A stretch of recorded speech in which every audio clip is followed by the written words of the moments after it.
अस्सलाम वालेकुम, कैसी हैं आप सब। आज मैं रमज़ानुल मुबारक का डाइट प्लान लेके आई हूँ। ये नबी करीम सल्लल्लाहु अलैहि वसल्लम की पसंदीदा डाइट है और इससे वेट लॉस भी होगा। सहरी से इफ्तार तक की सारी रेसिपीज़ मैंने इंक्लूड की है इसके अंदर। सो इसमें मैं तलबीना की और जौ की रोटी की भी रेसिपी आप लोगों के साथ शेयर कर रही हूँ। सहरी में आपने मुँह निहार नीम गर्म पानी और उसमें कलौंजी डाल के पीनी है। इसको खाली पेट पीना है आपने। एक चुटकी कलौंजी डालनी है आपने। अब कलौंजी के फ़ायदे बहुत ज़्यादा, नबी करीम सल्लल्लाहु अलैहि वसल्लम ने फरमाया कि कलौंजी स्याह दाने यानी कलौंजी में मौत के अलावा तमाम अमराज की शिफा है। So there is a healing in the black seed for every disease except death. So आप इससे अंदाज़ा लगा सकते हैं ये कितनी ज़्यादा मुफीद है और ये वेट लॉस में भी बहुत मदद करती है। मैंने खुद वेट लॉस जर्नी में इसको बहुत ज़्यादा यूज़ किया है, आप लोगों ने देखा होगा। मैं अपनी काफ़ी सारे डाइट प्लान में इसको रिकमेंड करती हूँ। इसके बहुत ज़्यादा फ़ायदे हैं। अब हम चलते हैं सहरी के नाश्ते की तरफ और इसमें मैं जौ की रोटी बना रही हूँ। मुझे एक सिस्टर की फरमाइश भी आई थी कि जौ की रोटी की जो है जौ की रोटी के साथ कोई डाइट प्लान शेयर करें।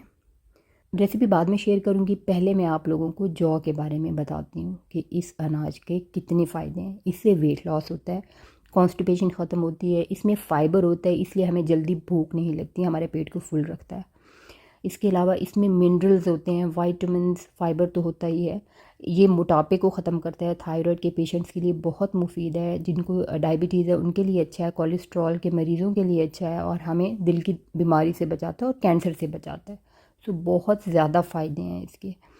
बार्ली का आटा मैंने लिया है यहाँ और हम जो है मैं लिक्विड के साथ उसकी रोटी बना रही हूँ। इस तरह से बहुत इजी बन जाती है और मेस फ्री काम होता है। हमेशा मैं आटा गूंदते हुए ना मेरी जान जाती है, तो मैं ये कोशिश करती हूँ कि लिक्विड बना के ना मोस्टली ये जौ की रोटी हो या फिर बेसन का चीला, मेरी यही कोशिश होती है कि मैं इस तरह से लिक्विड बनाऊँ। अब जौ का आटा हमने 3 टेबल स्पून लिया है, 3 खाने के चम्मच। इससे एक रोटी आराम से बन जाएगी नॉर्मल साइज़ की, जो कि वेट लॉस में हमें चाहिए होती है, छोटी सी रोटी। और 3 टेबल स्पून के अंदर पानी डाला है मैंने, नीम गर्म पानी है। तो कंसिस्टेंसी आप देख रहे हैं क्योंकि जौ का जो आटा है ना बहुत जल्दी एब्जॉर्ब कर लेता है पानी को, तो आपने आहिस्ता आहिस्ता करके पानी ऐड करना है। अब कंसिस्टेंसी आपने देख ली क्या थी, और तकरीबन जैसे कस्टर्ड बनाते हैं ना, कस्टर्ड का ही है तकरीबन, उससे थोड़ा सा पतला होगा। पैन मैंने रखा, उसके ऊपर ये ऑलिव ऑयल है कुकिंग वाला।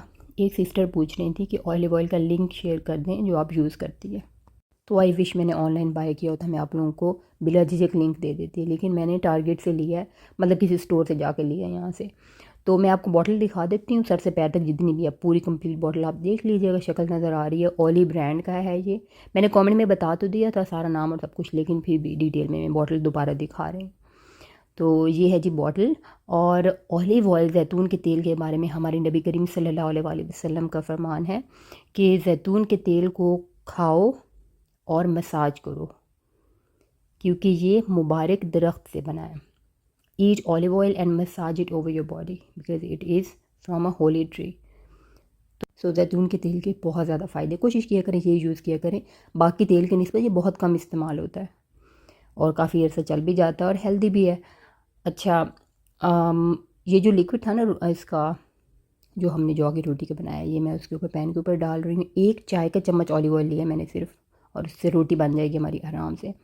अच्छा, कद्दू का सालन, मेरी अम्मी जान बोलती हैं कद्दू शरीफ। कद्दू जो है हमारे नबी करीम सल्लल्लाहु अलैहि वसल्लम के मोस्ट फेवरेट थे, तो कद्दू का सालन अगर है तो मोस्ट वेलकम, वो खाएं सहरी में, या फिर कोई सा भी सालन छोटी सी कटोरी ले लें।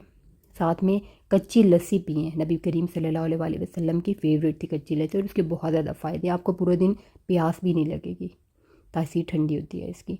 इफ्तारी से 1 घंटा पहले आपने या तो तेज़ तेज़ वॉक करनी है या फिर कोई सी भी एक्सरसाइज कर लें।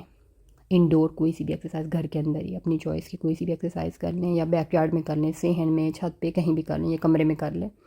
इससे आपका पेट बिल्कुल साफ लग जाएगा, वेट लॉस में बहुत मदद मिलेगी क्योंकि खाली पेट होते हैं ना उस टाइम पे। इफ्तारी के टाइम पे आपने अजवा खजूर लेनी है 3, इन 3 खजूरों से खोलना है। कोई सी भी खजूर हो जाए, लेकिन अजवा हमारे नबी करीम सल्लल्लाहु अलैहि वसल्लम की फ़ेवरेट खजूर थी। ये है तो छोटी सी खजूर, लेकिन इस बहुत ज़्यादा इसके जो है ग़िज़ाई इसमें बहुत ज़्यादा होती है। और शरबत जो है ना, उसकी बजाय शहद का जो है हनी का जो शरबत होता है, शहद का शरबत, वो पिएँ। अब हनी के अंदर अगर आप लेमन भी डाल लेंगे ना तो वो ज़्यादा मज़े का हो जाएगा, बजाय इसके आप चीनी वाले शरबत पिएँ। इसके साथ पीने के साथ आपने चना चाट या फ्रूट चाट की बजाय आप अगर अंगूर खा लें, हमारे नबी करीम सल्लल्लाहु अलैहि वसल्लम को अंगूर बहुत ज़्यादा पसंद थे। आप छोटी सी कटोरी अंगूर की ले लें, अंगूर के बहुत ज़्यादा फ़ायदे हैं। सो अंगूर ले लें या फिर अनार भी ले सकते हैं, अनार भी जन्नत का फल है, अनार भी ले सकते हैं आप, लेकिन कोशिश करें अंगूर लें।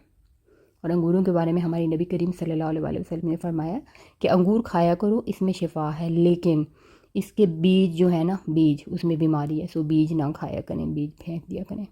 मेरे पास वो सीडलेस थे तो जो मैं आपको दिखा रही हूँ उसमें सीड नहीं होता। अच्छा, अब रात के टाइम जो खाना खाते हैं ना हम लोग, मतलब अफ्तारी के बाद जो डिनर की बारी आती है, उसमें आपने छोटी सी रोटी लेनी है। रोटी मेरे नबी पाक सल्लल्लाहु अलैहि वसल्लम को बहुत पसंद थी, गंदम की रोटी। सो रोटी है, ये पहले जौ की रोटी थी, सुबह खाई थी, अब ये आटे की रोटी खा रहे हैं। रोटी बिल्कुल छोटे से साइज़ की होनी चाहिए। 2 कबाब ले लें, साथ में काफ़ी सारी सलाद ले लें, प्याज ऑप्शनल है, खाने हैं तो ठीक, वरना ना खाएँ। और साथ में चटनी ले लें छोटी सी कटोरी में, या फिर कोई सा भी सालन ले लें अगर कबाब नहीं लेने तो। और सलाद हो गया, बड़ी रोटी है तो आधी ले लें, या फिर साथ बारबेक्यू ले लें रोटी के साथ। अगर बारबेक्यू लेना है तो कोशिश करें तेल वाला ना हो। सो बारबेक्यू हो गया, अगर लेकिन एक चीज़ लेनी है, ये नहीं कि सालन भी ले लिया, बारबेक्यू भी ले, सब कुछ ले लिया, नहीं, एक ही चीज़ लेनी है आपने। उसके साथ सलाद लाजमी खाएं, जो जो चीज़ें आपको पसंद है, और इसमें सिरका लाजमी डालें, सलाद के ऊपर सिरका डाल के पिए। और हमारे नबी करीम सल्लल्लाहु अलैहि वसल्लम ने फरमाया सिरका बेहतरीन सालन है, जिस घर में सिरका वहाँ पे गुर्बत नहीं आती, तो सिरका लाजमी डाला करें। अब हमारे नबी करीम सल्लल्लाहु अलैहि वसल्लम के फेवरेट तलबीना की रेसिपी शेयर कर रही हूँ आप लोगों के साथ। बाकी मीठे की चीज़ें खाने से बेहतर है, इतनी शुगरी जो डिज़र्ट्स होते हैं खाने से बेहतर है आप तलबीना बनाएं घर में। इसमें मैंने चीनी नहीं डाली। इसमें बार्ले ओट्स जो जौ का दलिया वो जाएगा आधा cup, 3 खजूरें, 1 cup low fat milk, और 1 चम्मच मैंने बादाम लिए हैं, आप कोई से भी ड्राई फ्रूट ले सकते हैं। सो आपको सारी चीज़ें नज़र आ रही हैं। बादाम मुझे मार्केट से यही मिले थे स्किन के बगैर कटे हुए, तो वो मैं यूज़ कर रही हूँ। अच्छा, खजूरें जो है ना मैंने ओवन में रख के थोड़ी सी गर्म की तो बहुत सॉफ्ट हो गई थी, और फिर उनको मैं मैश करी चम्मच की मदद से। अब पैन के अंदर हल्का सा जैसे गर्म हुआ ना, मैंने उसके अंदर जो ओट्स हैं वो डाल दिए, जौ का जो दलिया था वो डाल दिया आधा कप, और उसके साथ 1 कप लो फैट मिल्क डाल दिया। उसको हल्की आंच पे, तेज़ आंच नहीं करनी, हल्की आंच पे इसको जो है गलने दें, और ये आहिस्ता 6-7 मिनट में सॉफ्ट होना शुरू हो जाएगा। और इसके साथ आप ये जो हमारे पास नेचुरल स्वीटनर है खजूर, वो डालेंगे, उसका पेस्ट, और ये बिल्कुल मिक्सअप हो जाएगा इसके अंदर। इतना अच्छा टेस्ट आता है, बिल्कुल भी जो है वो चीनी की तलब नहीं होती, मीठा मीठा बनता है बहुत। मैंने खुद ट्राई किया है, बहुत मज़े का बनता है। तो इसको बस हल्की आंच पे आपने मिक्सअप करते रहना है, और एंड पे जब ये गाढ़ा हो जाएगा ना तो इसके अंदर हमने इलायची का पाउडर डालना है, 2 चुटकी। आप चाहें तो इलायची भी डाल सकती हैं, पाउडर अगर नहीं है तो। बस इसको डिश आउट कर लें, देखिए कितनी मज़े का तैयार हो गया है। और इसके ऊपर जो है कोई से भी ड्राई फ्रूट डाल कर इसको खाएं। जज़ाकल्लाह फॉर वॉचिंग, दुआ में याद रखिएगा, like share and subscribe to my channel. अपना ख्याल रखिएगा, अल्लाह हाफिज़। In this video, I'm going to share with you a practical